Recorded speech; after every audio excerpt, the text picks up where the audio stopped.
everyone, welcome back. Is Polymarket draining your iPhone's battery even when you are not actively using it?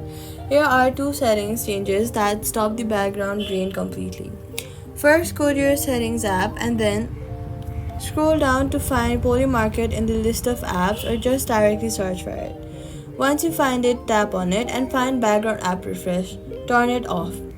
This stops Polymarket in the from continuously fetching live market data, updating prices, and syncing your positions in the background when you're not using the app, which silently drains your battery throughout the day. After turning that off, go back to the settings, then scroll down to privacy and security. Here, tap location, then scroll down to find Polymarket and then tap on it. If it's set to always, change it to while using the app or neighbor.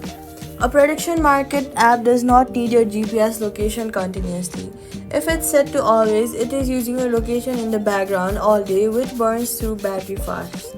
After both the changes, check settings. Go back and then search for battery. Scroll down to the list of apps and then find Polymarket, and you'll see the battery drain stop. So what you gotta do is go to your settings, Polymarket, background app refresh off, privacy location services, Polymarket set to while using or never, and that's it. Battery drain will be stopped and that. Subscribe.